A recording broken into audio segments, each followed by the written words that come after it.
یقیناً میں ہمیشہ کہتا ہوں کہ آسمان میں وہی پرندے ساتھ اڑتے ہیں جن کے پر ایک جیسے ہیں، اور جب آپ ڈپٹی اسپیکر تھی اس وقت بھی اسمبلی کے فلور پہ مجھے نہیں یاد پڑ رہا ہے کہ کسی اور ڈپٹی اسپیکر یا اسپیکر نے وہ کام کیا ہے انسانیت کے لیے، خواتین کے لیے، معذورون کے لیے، اقلیت کے لیے، جو آپ نے اسمبلی کا فلور ہم جیسے کارکنوں کے لیے آپ نے دروازے کھلے رکھے جیسا آج آپ نے اپنے گھر کے کھلے رکھے. تو یہ تو ایک تاریخ ہے، اسے کوئی ڈینائی نہیں کر سکتے.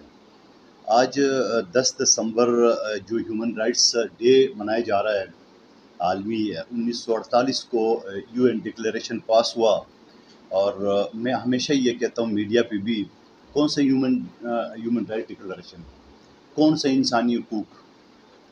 یہ 1948 میں رائج ہوا، آج سے 76-77 سال پہلے. میرے نبی پاک صلی اللہ علیہ وسلم نے آخری خطبہ جو پیش کیے 1400 سال پہلے، وہی اس کی کاپی ہے یو این ڈکلیریشن. اور یو این ڈکلیریشن کی کاپی ہمارا 1973 کا آئین، جو آرٹیکل 8 سے لے کے 28 تک پورا فنڈامنٹل ہیومن رائٹس کے سارے شق ہے. اور ایگزیکٹ غالباً کہیں کہیں وہ جو آرٹیکل کا نمبر ہے وہ بھی ملتا ہے ہمارے یو این ڈکلیریشن کے ساتھ، آپ کو ڈکلیئر کرو.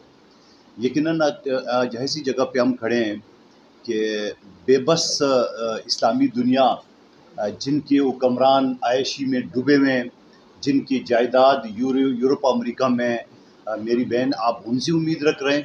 یہ تو وہ آیاش ٹولہ ہے او آئی سی کے نام پہ، جو کہ شہید ذوالفقار علی بھٹو نے ان کو للکارا تھا، ہلایا تھا 1974 میں جو پہلی کانفرنس ہوئی تھی.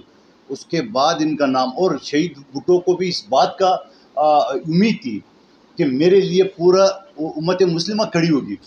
پھر کیا کیا یہی شاہی ٹولے امریکہ کی گود میں، یورپ کی گود میں بیٹھ کے، اور ہمارے اس وقت کی ڈکٹیٹر کا ساتھ دے کے، اور شہید ذوالفقار علی بھٹو کو بیا اور مددگار چھوڑ دیا. تو دوسری بات آپ ابھی دیکھ لیں جو آپ نے ذکر کیا، اس کا جو سلامتی کونسل کا 15 ارکان ہے، 15 میں سے 13 ارکان جس نے حق میں ووٹ دیے کہ یہ جنگ بند ہونا چاہیے، امریکہ نے ویٹو کیے، برطانیہ جو ہے نا وہ ایبسنٹ رہا. تو آپ اور پھر یہ نیوز بھی آ رہی کہ یہ 13 ارکان امریکہ کے پاس جا کے اور ان کو منانے کی کوشش کی ہے. تو میں اس کو بھی ایک ڈرامہ کہہ رہا ہوں.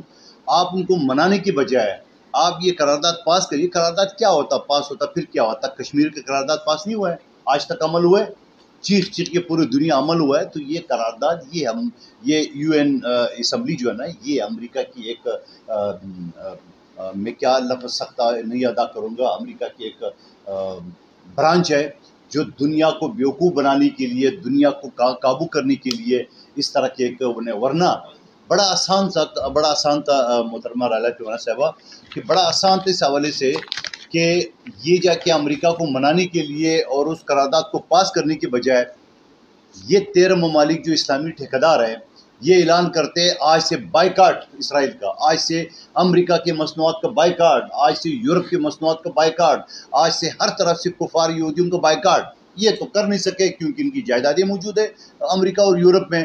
تو لہٰذا دنیا کو بیوقوف، مجھے وہ شاہ سلمان کا میں نے دیکھا تھا جس دن جنگ بند ہوئی اس دن کا کہ اسرائیل کو کوئی اسلحہ نہیں دے، وہ تیرا بیڑا غرق کو اثرت کو دے چکا ہے. اور وہ آپ اپنی آنکھوں سے دیکھ رہے تھے، جو ہزاروں کے تعداد میں جو دنیا کی، میں کل کسی چینل پہ دیکھ رہا تھا، کوئی امریکن خاتون تھی، وہ جس طرح پھوٹ پھوٹ کے رو رہی تھی بچوں کے لیے. مگر یہ ہمارے اسلامی ٹھیکیداروں کو غیرت نہیں آئی.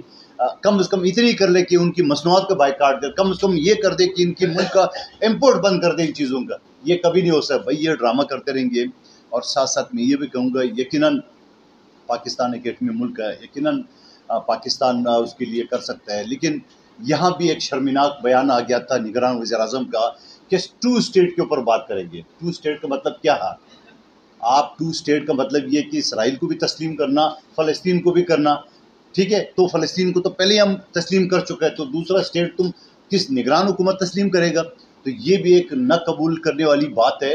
اور بعض ہمارے صفوں میں بھی لوگ ملے ہوئے ہیں یہودیوں کے ساتھ، اور ان کے ساتھ ملے ہوئے اور ان کو تسلیم کرنے پہ تلے ہوئے ہیں. آپ کو میں مثال دوں سعودی عرب کا، ابھی اس جنگ سے چند دن پہلے تو اس نے وہاں سفارت خانہ کھولا، وہاں سب کچھ ٹریڈ کیا ہے. یو اے ای نے تو پہلے ہی کر دیا، اس کے ساتھ پورا معاہدے کر کے ٹریڈ کریے. تو میں یہ کہوں گا، یہ عیاش عربی، میں یہ کہوں گا کہ ان سے آپ کوئی امید نہ رکھیں. نہ یہ آپ کے تھے، نہ آپ کریں گے. یہ اپنی جائیداد بچانے کے لیے اور وہاں جو کلبوں میں یہ ڈانس کرتے ہیں ان کو اپنی سہولت کے لیے استعمال کرنے کے بجائے یہ فلسطین کے مظلوم لوگوں کو نہ ان کی آواز نہ ان کی چیخ پکار ان کو سنائی دے رہا ہے، ہرگز نہیں.